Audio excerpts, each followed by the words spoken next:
Chabot. Under the same-sex marriage and LGBT issues, do you support Governor Brown's executive decision to overturn the California Constitutional Amendment, Prop 8, and legalize same-sex marriage in California?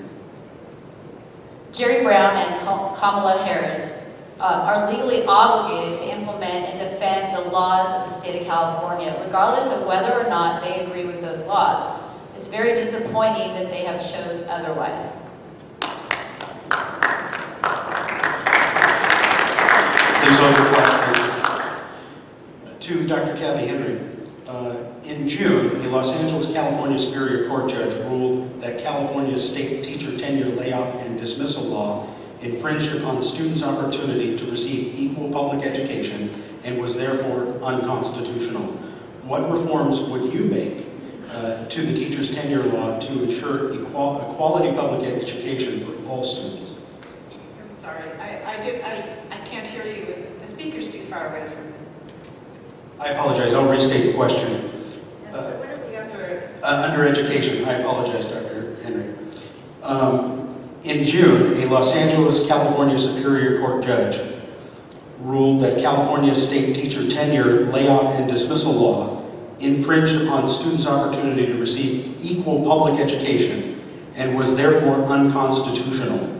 What reforms would you make to the teacher's tenure law to ensure quality public education for all students? Well, this deals with contract law, and we need to review and examine whether or not it's about going back to the bargaining table, which everybody agreed to, and see if we can agree. Because is it about tenure, or is it about that the process for performance evaluation is what it's about? So whether you have 18 months or you have 3 years, if you don't have the process in place to do an actual performance of a teacher, that may be the issue, and that's what needs to be examined. Thank you, Dr. Henry. We're going to do the support or oppose element at this time. We're starting with Dr. Henry. We're under education.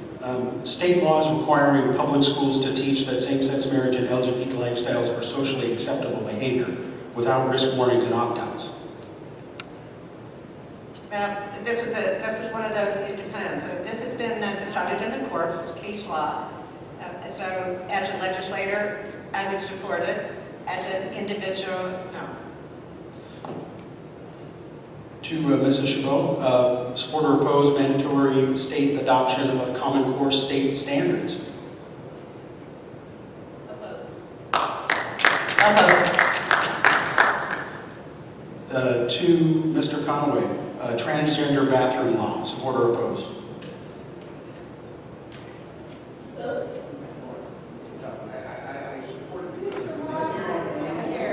I support it because it's consistent with the civil rights laws that have been drafted. Does that mean that the laws can't be revisited at a state level? Yes, they can. And to Mike Starring-North, support or oppose school voucher programs? Support. Thank you. Please keep your applause towards the end. Thank you. Now that we're back down here on this end, we'll start with Mike Starring-North, Mark Starring-North here. What sort of Medi-Cal reform do you support? Well, I personally think it's bad business for government to tell doctors how to perform their job. I think that it's the role of government to, in most cases, get out of the way of business. And in other cases, since there is effectively a role for government, to be as effective and efficient in that role as possible. I do believe that there is a commitment and a contract of a safety net for our senior community. I do believe that that has been part of the covenant that we've had as people have paid into the Social Security system, as they have paid in with their taxes, that there has been that agreement that that will be maintained and honored. And I do believe a contract made is a contract honored. But I do not believe in the ever-growing expansion of government. I do not believe that the way it has continuously expanded is what's in the best interest of our medical community. And ultimately, we understand that if we create a situation where our doctors are not benefiting from what they do, they will not do what we need them to for our benefit. We have seen it in other states where doctors have moved out. They have chosen to retire early. They have decided after as many years of education and expense and basically debt that they have had to take on to practice medicine, they are not there to be at the whim of legislators dictating how they run their practices. That's it, thank you. And to Mrs. Bob Conway, what sort of Medicare, staying under healthcare and medical research, what sort of Medicare reform do you support or maintain to maintain solvency of Medicare? It's solvent through 2033, based upon even the most dire predictions. There, HR 676, which was a single payer bill that was introduced by Conyers, which is extending Medicare for all, would be actually more cost effective. The issue, I think, that comes in terms of concerns about after 2033 is whether or not we take the cap off of the tax, the Medicare tax, for incomes of $117,000 or more. I would be in support of that if that was the only way to do it. But one of the things that I want to emphasize to everybody here, our wars have cost the Medicare trust fund dearly. While it doesn't show up on the balance sheet for the United States in terms of looking at debt, $2.7 trillion have been taken out of Medicare to fund the war. And that money has been taken out as a form of a treasury certificate. It's not even a full-blown, investment certificate or something that has to be honored. It's the good faith and credit of the Department of Treasury. I would submit that we need to start ramping down that debt, and we need to start looking at ways to start paying back the Social Security Trust Fund so that it has its own independent source and can extend itself on the money that we basically pilfered from it to pay for these very costly wars. And I think that we need to look along those lines, and this actually gets into the total budget process, to pay $27,000 to $35,000 a month to a scout sniper who's retired from the military to do what our GIs are doing for $3,000 or $4,000 is a fiscal question that needs to be examined in Congress. Yes, we can provide military services for our basically our power projection, but let's use our men and women in uniform to do it. Let's don't go to basically mercenaries that we pay 10 times more to. That'll help the Social Security Trust Fund process because we won't have to borrow against it. To Brenda Chabot, staying with healthcare and medical research, do you support the Affordable Care Act as currently enacted? And if not, would you defund it, modify it, or repeal it? No, do not support. And whatever it takes to get rid of Obamacare and reform our healthcare system.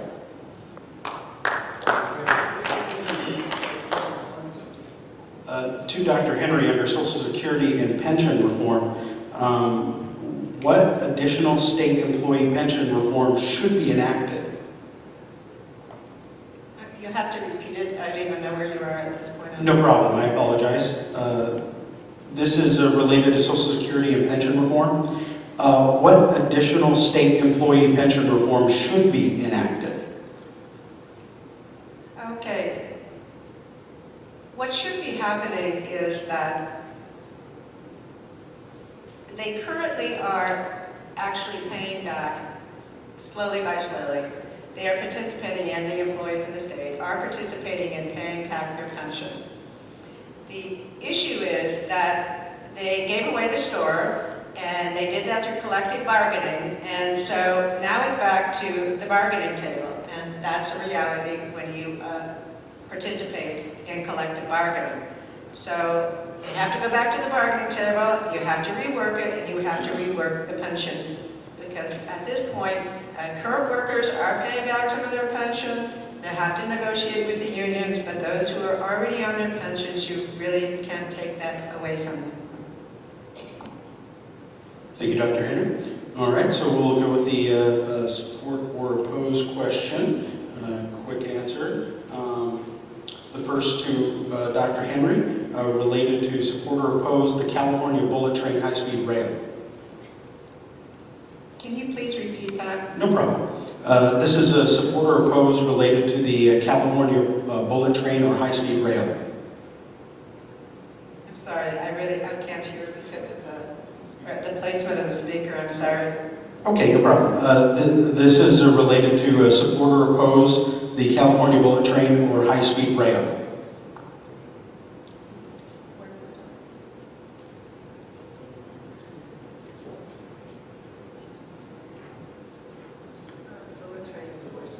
The California bullet train, is this about what we need to have happen, or is it about long-term planning? The most important need that we have right now is water. I don't support. Thank you, Mrs. Chabot. Support or oppose reduction in corporate taxes at state or federal level.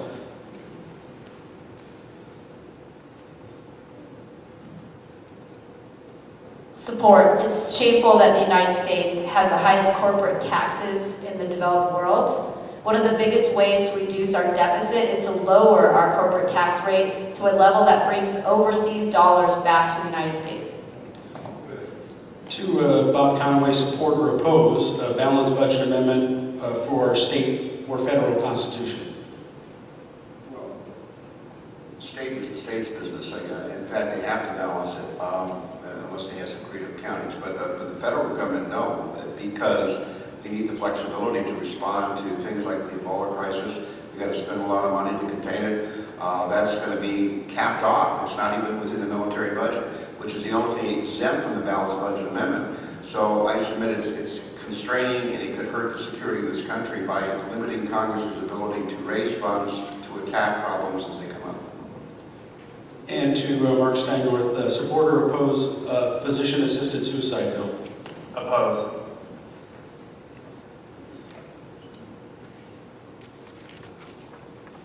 So starting with Mr. Steinnorth on illegal immigration, what efforts would you support to deal with illegal immigration? Thank you, that's a great question. Okay, legal immigration I think is really two parts. There's the issue of legal immigration and there's the issue of our social welfare system. Because my wife was born in León, Guanajuato. She actually immigrated legally to this country, went through the process, and I was not married to her at the time, but when my mother-in-law went through the process from resident alien to legal citizen, my wife and I were married, so I went through the process with her. As a business owner, I've sponsored immigrants to go through the legal immigration process, and there's a cap on the legal immigration system where a certain amount per country are allowed to come in at any given time. I have one case in point. I had a tremendous designer for my advertising agency. From the host country where his home country, there was a cap. Every year when that cap went up to the lottery system, within 2 minutes, Microsoft had absorbed all of the possible entries. It cost him $8,000 a year to keep a lawyer on retainer, and he did it for 5 years. That's a total of $40,000 before he decided to leave, go back to his home country, taking that skill set with him. To deal with the illegal immigration situation, we need to cut back on the social network where we give away the farm to anyone who just shows up. My wife's family in Mexico are very, very conservative, and they don't understand why we in America, the North as they call it, why are we giving everything away to the poverty-stricken that have decided to come north of the border? They don't understand it themselves. Believe it or not, there is a middle class and an upper class in Mexico and South America. They are not choosing to come to California or to the United States. Only the ones that don't have employment are choosing to come here. And because we have too rich of a social net system without any restrictions whatsoever, we will continually attract people from all countries. Thank you, Mr. Steinnorth. To Bob Conway, under crime and prison reform, AB 109, prison realignment, has resulted in early release of a large number of nonviolent offenders from prison as a means of controlling overpopulation in state prisons. What is your view on the success or failure of this law and its effect on public safety? Well, first, AB 109 is a state issue, but I'll address the general concepts of it. I happen to have been in San Francisco in a case, and I met with a group that actually was discussing implementation of AB 109. And the problems with AB 109 were the following. Number one, it was a one-time pass-down, although it turned out to be really 2 or 3 times with the supplemental appropriations that came to the county. Secondly, it was designed to expand creative sentencing and supervision in halfway houses. Instead, the county of San Bernardino, for reasons that they're finding out wasn't so bright, they bought a rundown prison in Adelanto that had been owned by the Adventist Church called Maranatha. They spent so much money, there were cost overruns to the tune of $40 million. The county was not in the business of running a state prison, which is really what this ultimately became. I think the language in the law gave far too much discretion. There's things in the law that have not been implemented, such as the judges having discretion to do alternative sentencing. They're scared that they're not going to get reelected if they do. That's a problem. So if you pass a law with its own seeds of destruction planted into the bed, if you would, of flowers, the flowers ain't going to grow. And that's what's happened. It's been a boondoggle. There's been a lot of mismanagement of funds, and is the concept unfortunately necessary? Yeah, and I'll tell you why. Because you have over-prosecution that takes place. As opposed to someone being charged with, say, breaking and entering a burglary, they're charged with 5 or 6 or 7 other charges, which increase the cost for the public defender, which increase the cost for the district attorney, and also has the effect of potentially increasing the sentencing time because of determinate sentencing rules. So I think it's a comprehensive problem. It requires a comprehensive solution, and if this is an example of bumper sticker fiscalism, it really was. I don't think it was done right. The motive was pretty simple. We can't continue to bleed our educational budget to pay for prisons. To Brenda Chabot, staying with crime and prison reform, what additional steps must the state of California take to control prison overpopulation, yet preserve public safety from criminals? I'm going to apologize ahead of time because I did not ask my husband about that question, so I'm going to refrain from answering it. To Dr. Kathy Henry, in July 2014, staying with public safety, in July 2014, a U.S. District Court determined that the California death penalty was unconstitutional on grounds that it was arbitrary and plagued with delays. Do you support the death penalty? What efforts will you make to streamline, shorten the appeals process, and ensure that murderers are put to death?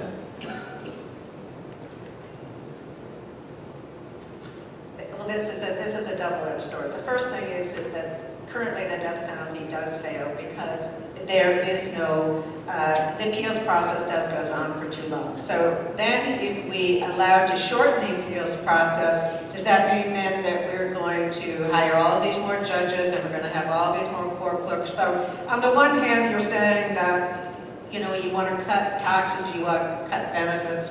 I don't know, are we for or against the death penalty? Yeah, I'm for the death penalty. But again, what are we going to do to shorten the appeals process? How much money are we going to spend into doing that? And so we'll go into the support or oppose section, starting with Dr. Henry. Support or oppose government funding or support of embryonic stem cell research? Stem cell research?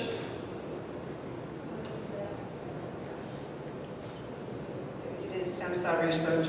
Do I support stem cell research though? Do we want to allow individuals to have skin grafts? And do we want to allow individuals who have lung problems to maybe create a new lobe? Embryonic stem cell research. We don't want to use the embryos. To Brenda Chabot, support or oppose means testing and determination of Social Security benefits? Support. To Bob Conway, support or oppose partial privatization of Social Security benefits into individual accounts? Oppose. And to Mark Steindorf, federal or state banning human cloning? Support or oppose, I apologize, sir. Okay, so I oppose federal or state human cloning. It's a little twisted. Make sure. Yeah.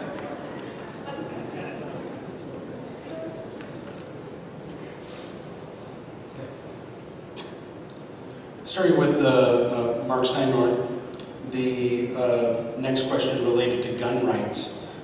California has some of the most restrictive gun laws of any state in the union. Many of these laws are currently being challenged in court. Do you support or oppose the current gun law restrictions in the state of California? Is this oh good, I have 2 minutes. Absolutely oppose. I'm a gun enthusiast. I grew up in a military family where we are taught the value and that a firearm is a tool. And with every tool, you're taught how to use it appropriately. And that there are negative aspects to that tool if you don't use it appropriately, but if you do use it appropriately, it can be very beneficial. I also am a proud CCW carrier, and not here today. But just so you know, I have my license. I do believe that that also is a right, and I do believe that that's what every person that has the ability should go out and seek and ask our Sheriff's Department and make sure that you exercise that right. I do believe also that we should have the right to ammunition. I'm opposed to the fact that we've had so many state regulations on the sale of ammunition to where now we eliminate lead-based ammunition. As a gun enthusiast, I do like to use some of the lesser expensive ammunition. Unfortunately now, it seems to be it's just not available anymore. So there are issues that I think we can all agree on. And I do believe that we can all agree that the Second Amendment was there for a reason. And we all need to do what we can to defend the Second Amendment. Thank you.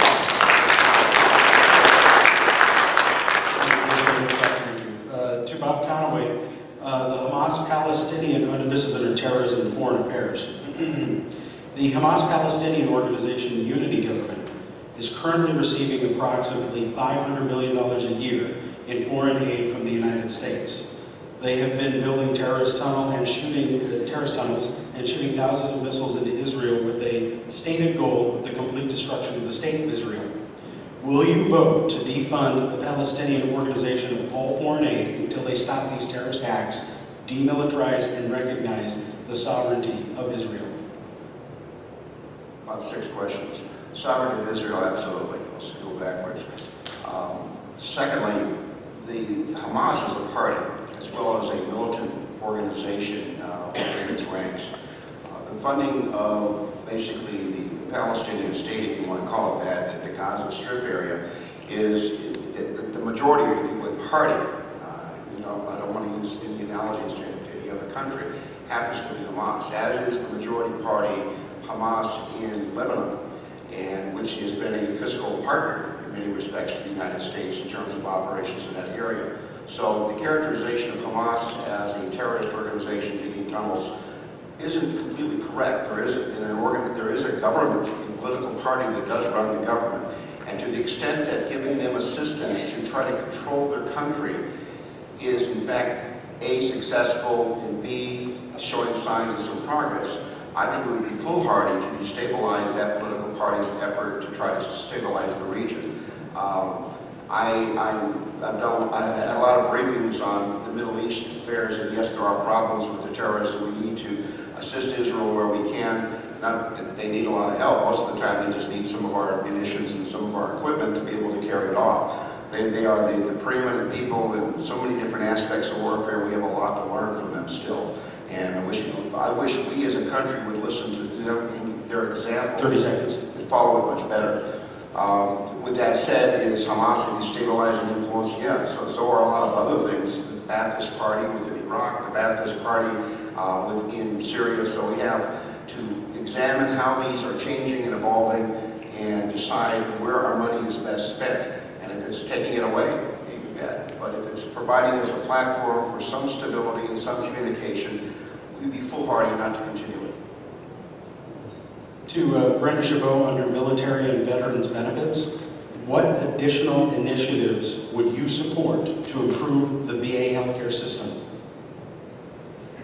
My husband returned from Iraq in 2008, and upon his return, it took 9 months for him to get into the VA hospital system. 9 months. You've heard the horror stories of people speaking about their loved ones who come back who never made it to their first appointment. So luckily for my husband, he was healthy enough to make it to his first appointment 9 months later. My husband's been very vocal about the broken VA system. He supports the doctors, the nurses, the staff. They're all doing a good job. It's not that, it's the system that is broken. And he has spoken out. He'll be the biggest advocate to get the system back working again. As a patient at the VA, he experienced numerous nightmare situations. This is a national disgrace. There are many, many good doctors, nurses, and pharmacists in the VA, but again, the system is broken. To Dr. Henry, under terrorism and foreign affairs, what efforts would you support to fight terrorism and prevent terrorist attacks in the United States and California? We have the Homeland Security. I believe that they should be supported, that we need to look at any areas, once you get to the state legislature on the inside, and you're looking at. And I believe that we have to see where we are, if we need any bolstering, but Homeland Security is part of our defense, and we should be following their lead. So we'll go with the support or oppose section now, starting with Dr. Henry. This goes under crime and prison reform. Back to, this is just support or oppose. Legalization of marijuana for personal recreational use. Oppose. And for Ms. Chabot, a pathway to citizenship amnesty for illegal immigrants in the United States.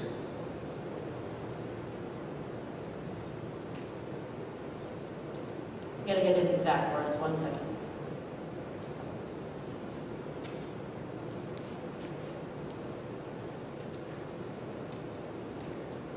Okay, there it is.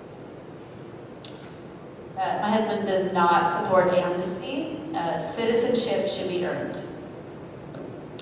And for Bob Conway, support or oppose Prop 47, which defelonizes crimes of personal drug possession and other nonviolent crimes such as petty theft and check fraud. AB 109 was properly handled. We wouldn't need Proposition 47 to be discussed. I support the idea that something has to be done because we can't count on Sacramento to get it done. And for Mark Steinor, support or oppose reforming the California Three Strikes You're Out law to give greater sentencing discretion to judges. Oppose.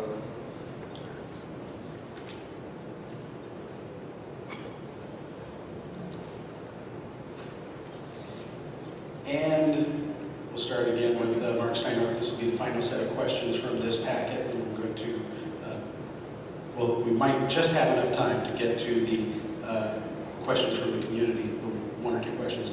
Related to water, for Mike Steinor, California is once again in the midst of a major drought, seriously impacting farming and ranching and resulting in residential water restrictions. California has not built a reservoir in 35 years. California has several water bond proposals on the ballot to enhance water storage capacity. Which one do you support? Well, I am supporting Proposition 1, and I'd like to explain why. I understand there's elements of Proposition 1 that we may not find as agreeable as we would like it to be, but we have to take the step towards water storage. We understand it's a $7 billion proposition, and about $4 billion of that is geared towards water storage. As much as I may disagree with the other $3 billion, we have to work towards making sure that we have sustainable, safe, clean drinking water in the future. And subsequently, it's one of those situations where I may have to hold my nose a little bit, but the storage water is that necessary for us to be able to move forward on this issue. If you notice, pretty much every single member of the Assembly, -2, voted in favor, and every member of the State Senate. It was something that was negotiated till the wee hours of the night. Not everybody ended up with something that they felt was to their best liking, but it was certainly something that was necessary and subsequently tolerable. This is directed towards Bob Conway under military and veterans benefits. Should we continue deployment of troops in Afghanistan?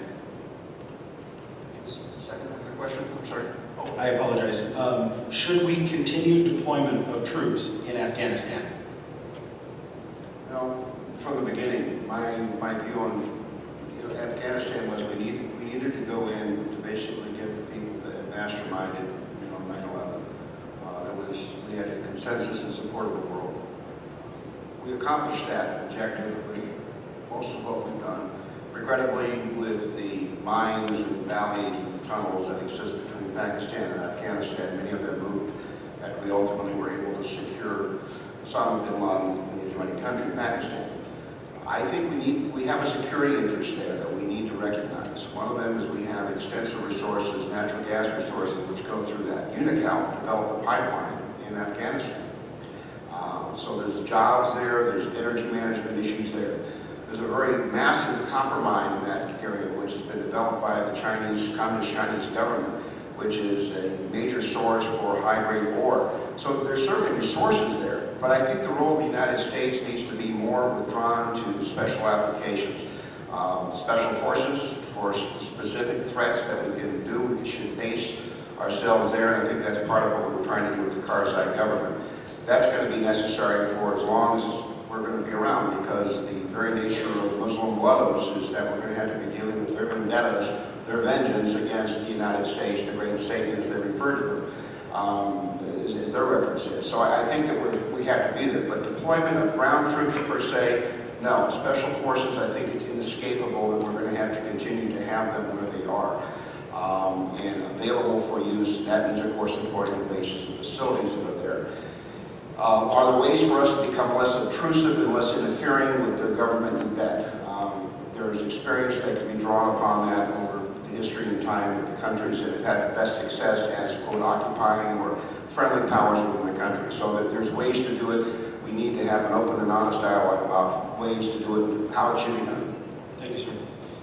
To Brenda Chabot, under military and veterans benefits, do you believe that we have adequate funding of the Department of Defense to maintain our military might for self-defense and to deter military aggression of other nations, such as Russia, China, North Korea, or the Islamic State? Absolutely no, we do not have enough funding.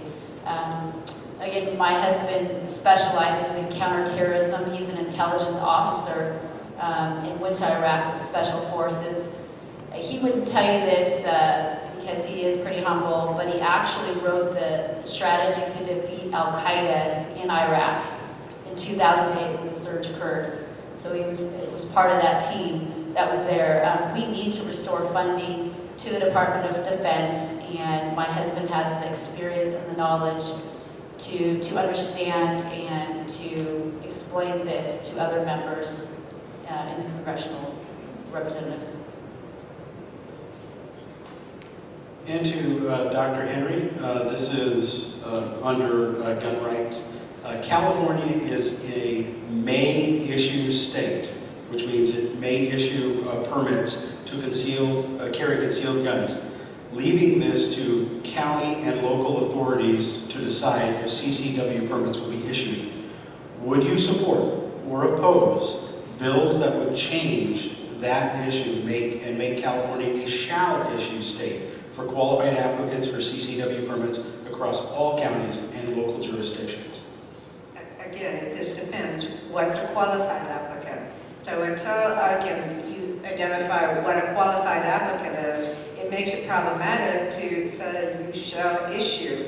Shall issue leads into too many problems that they may not be qualified. How quickly are we rushing to judgment that, oh, well, they're qualified, we're a shall issue state, let's go for it. So I would have to have a lot more information to find out what it meant by qualified applicants. Thank you, Dr. Henry. We'll begin with the support or oppose briefly, starting with Dr. Henry. Under all these questions relate to illegal immigration. And again, this is support or oppose, Dr. Henry. In-state college tuition rates for illegal immigrants. Oppose. And to Ms. Chabot, financial aid benefits for state colleges and universities under the DREAM Act. I again apologize, I did not ask my husband about that, so I'm going to defer on that question. And to Bob Conway, this is still under illegal immigration, support or oppose. California Trust Act, which prohibits local law enforcement from detaining illegal immigrants for deportation when arrested for minor offenses. Well, it gives options to law enforcement. I mean, if they're a threat to the community. I mean, I personally practiced in the immigration courts in the state, and I can assure you they're full of people that have committed crimes of violence that they are detained. They are detained. So, and that's under the current system. So, it has its exceptions. Certainly, the officers can use their professional judgment when it's appropriate. Thank you, sir. And to Mark Steinworth, California law granting, support or oppose, California law granting driver's licenses to illegal immigrants. Oppose. Thank you, sir. At this time, we would like to ask our panel here to give their closing remarks. We will start with Mark Steinworth. You have 2 minutes, sir. Again, I want to say thank you very much to Emmanuel Baptist Church for allowing us to have this forum, to everybody that attended, to my other candidate panelists. You know, it's been an absolute blessing during this campaign. We have had a tremendous amount of outpouring of support. We've had outpouring of support from the community. We have a tremendous group of volunteers and interns that start from high school all the way up through college. It's been an exciting process. And when you ask them, why is it that they're spending their weekends and their evenings making phone calls, knocking on doors, they say it better than I possibly could. They say, because I want the same opportunities to have a job. I want the same opportunities to be prosperous in California. The same opportunities that my wife and I had, she being an immigrant from Mexico, myself, growing up in a military family, settling in, having roots, building a business, helping other families build their businesses, growing jobs across the state and throughout the United States. It's one of those experiences that can happen in California if we allow it to. But Sacramento, being as broken as it is doing everything it can to get in the way. And we have to find people that have private sector experience and enough public sector experience that it hasn't corrupted them so that they can go up there and make a difference. Now, I'm proud of the fact that I've been in business or in the industry for over 22 years successfully.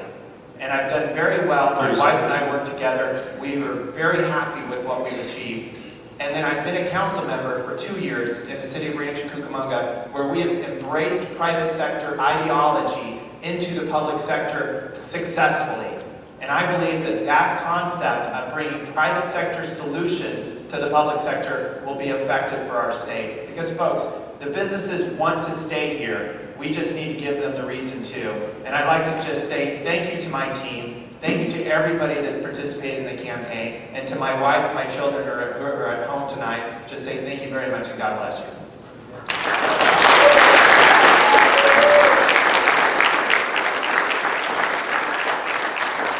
Bob Conway, your closing remarks.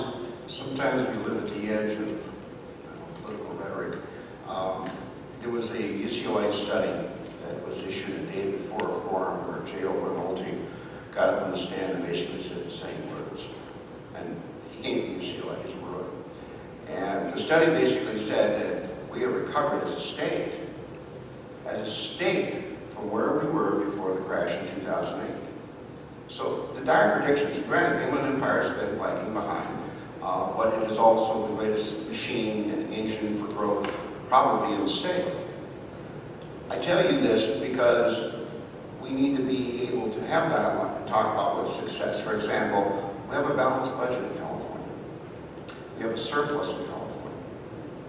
We're moving forward with development of ideas and issues that are innovative, such as the peripheral canal concept to try to manage water through drought years. We're innovators. I'm proud to be a Californian. And Californians are hardworking, innovative, aggressive, and then we see innovation and aggressiveness here at the table. So I submit to you that we do have the ideas, we do have the energy. We just need to get on the same page as a state, and we need to get on the same page on issues that count to Americans. Not to political agendas, not to parties, not to rhetoric, not to philosophies, but what Americans want. They want to be secure. They want our services that we've committed ourselves to work, Social Security, Medicare. We want to see veterans benefits funded. We don't want to see buildings built for the veterans benefits. We want to see doctors hired. We want to see medical facilities actually responding in a timely and prompt fashion. Those are things that we've committed ourselves to, and our opportunity, our challenge, and my challenge if I got elected to Congress, with certainly your assistance and help, would be to make sure that our common dreams as a national government, the people in a national government, are met.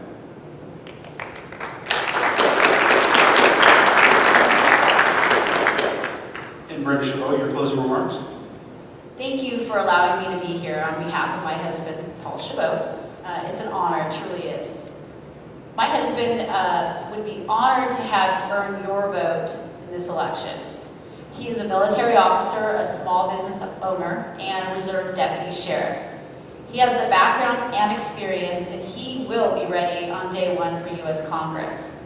Also, Paul opposes Planned Parenthood and is endorsed by the National Right to Life Council, the International Faith-Based Coalition, and according to the Christian Election Forum, Paul received the highest possible rating for strong values. Thank you and God bless.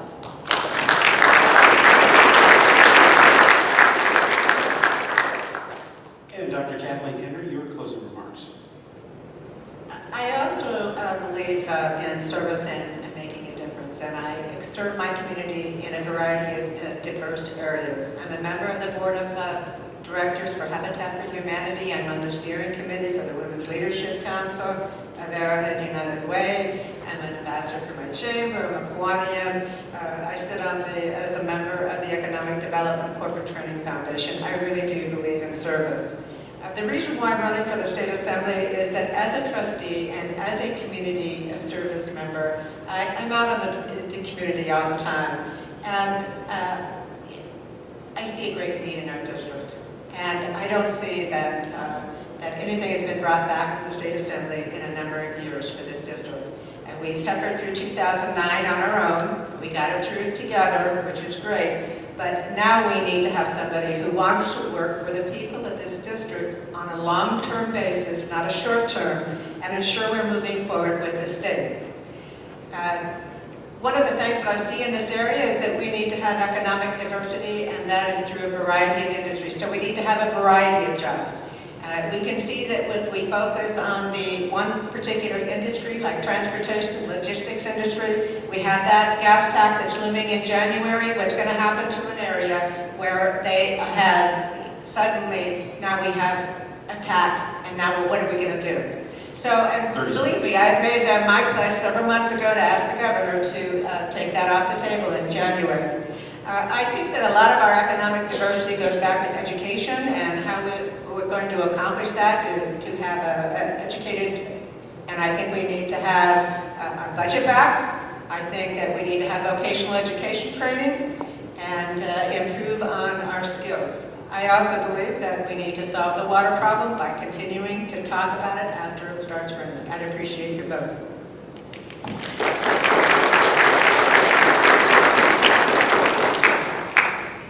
Thank you, ladies and gentlemen, for attending. This is the conclusion of our event. Let's give a big round of applause for our panel.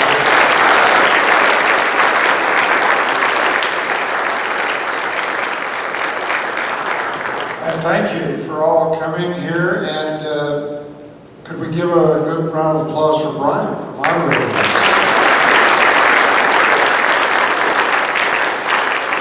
And also, thank you for being such an attentive audience and coming out here tonight. It's very important to get first-hand knowledge of the views of the candidates, and I urge each and every one of you to go out and vote. Make sure you vote either by absentee ballot or at the polls for November 4th. Thank you very much, and good night.